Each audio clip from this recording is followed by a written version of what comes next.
Puji Tuhan. Oke, there you go. Bapak Ibu Saudara, kita kasih tepuk tangan lagi ya buat teman-teman dancers. Amen. Ya, mereka menari untuk mengingatkan kita untuk berdoa bagi Indonesia. Bulan depan, ya, bulan depan Indonesia akan merayakan kemerdekaan yang ke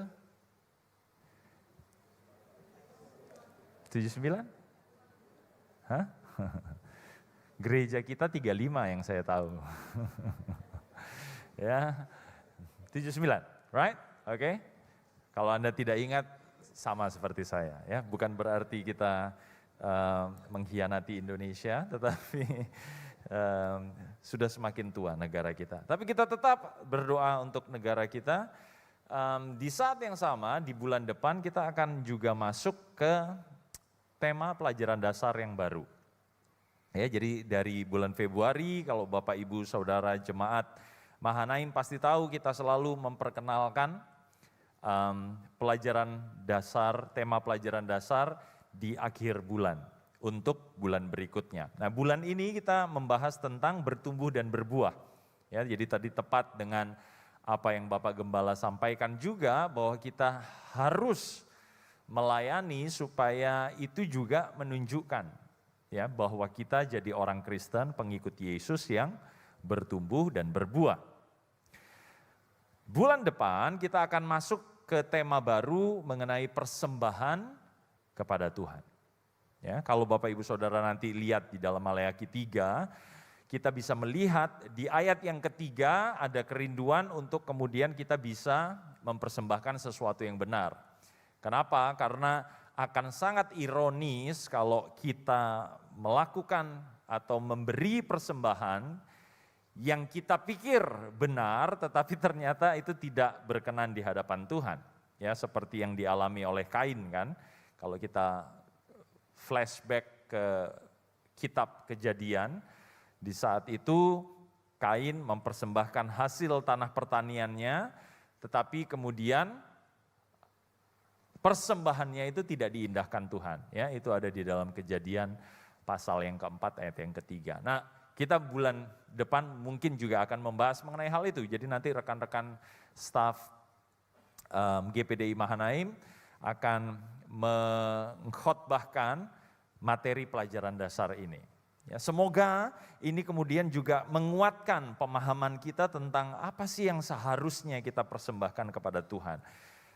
Nah, persembahan itu secara garis besar di dalam Alkitab ada persembahan yang bentuknya materi, jasmani, tetapi ada juga yang bentuknya non-materi, ya, persembahan rohani yang kita persembahkan kepada Tuhan. Jadi keseluruhan hidup kita, tubuh, jiwa, roh kita sebenarnya bisa kita persembahkan kepada Tuhan. Tetapi sayangnya memang ada cara-cara pikir orang-orang yang salah tentang persembahan. Cara pikir yang pertama yang salah, contohnya ini. Mereka berpikir bahwa persembahan itu bisa menyempurnakan seseorang. Kita jadi Kristen yang kemudian dapat tiket VIP kalau kita mempersembahkan sekian nominalnya. Enggak ada Bapak Ibu Saudara. Itu hanya ada di tiket konser. Ya, kalau saudara bayar sekian, saudara dapat VIP treatment. Ya, tetapi kita tahu bahwa orang yang masuk surga itu bukan karena persembahannya, tetapi karena karya Yesus di atas kayu salib. Bukan? Ya kan? Saudara nggak bisa membayar untuk masuk surga. Tetapi kita mempersembahkan karena kita tahu Tuhan sudah begitu baik bagi kita. Ya, jadi bulan depan kita akan belajar mengenai hal ini lebih dalam lagi, karena kita nggak mungkin bisa membahas itu secara singkat. Atau cara pikir yang kedua yang salah adalah persembahan untuk kemudian menutupi kejahatan seseorang. Karena saya salah, kemudian saya menutupinya dengan persembahan. Oh, saya kasih lebih besar deh bulan ini, kenapa? Kelihatannya saya dosanya banyak deh. Itu kan cara pikir kita kadang-kadang kalau berhadapan dengan anak kan ya. Kalau anak kita buat suatu kesalahan kemudian oh nggak apa-apa, nanti papa kasih es krim double. Ya, Atau papa kasih uang jajan double. Kenapa? Karena papanya bersalah. Atau karena ibunya bersalah. Ya, kita nggak bisa seperti itu dengan Tuhan. Ya, kita nggak bisa karena kejahatan kita, kemudian kita dobelin persembahan kita, siapa tahu kemudian persembahan itu bisa menutup dosa kita. Tidak ada yang bisa menutup dosa kita selain dengan darah Yesus. Ya, karena itu dibutuhkan pertobatan. Nah, persembahan itu lahir dari pemahaman bahwa saya sudah diselamatkan. Saya bertobat dan saya mempersembahkan kepada Tuhan. Ya, bulan depan kita belajar mengenai hal ini. Kemudian kita juga belajar tentang pengelolaan keuangan. Ya, bagaimana kita menjadi pengikut Yesus yang jujur, pengikut Yesus yang memahami bahwa keuangan itu seperti yang tadi Bapak Gembala sampaikan juga, itu datangnya juga dari Tuhan kan. Semuanya ini dari Tuhan. Jadi kita kembalikan juga kepada Tuhan.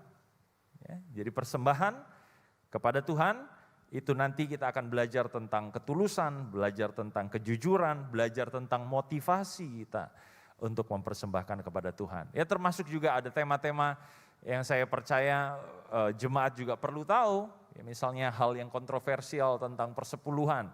Kenapa GPDI Mahanaim masih punya ada amplop persepuluhan? Kenapa kita tetap harus memberikan persembahan persepuluhan? Apakah kemudian persembahan persepuluhan itu boleh diberikan kepada orang lain selain gereja dan lain sebagainya? Ya, kita akan belajar mengenai hal ini di bulan depan. Karena itu tetap rajinkan diri kita beribadah. Setelah ini nanti Bapak Ibu Saudara akan menerima beberapa pengumuman tambahan dan akan ditutup dengan doa. Ya, jadi Bapak Ibu Saudara tetap ambil referensi ayat untuk kemudian kita bisa belajar tentang persembahan kepada Tuhan.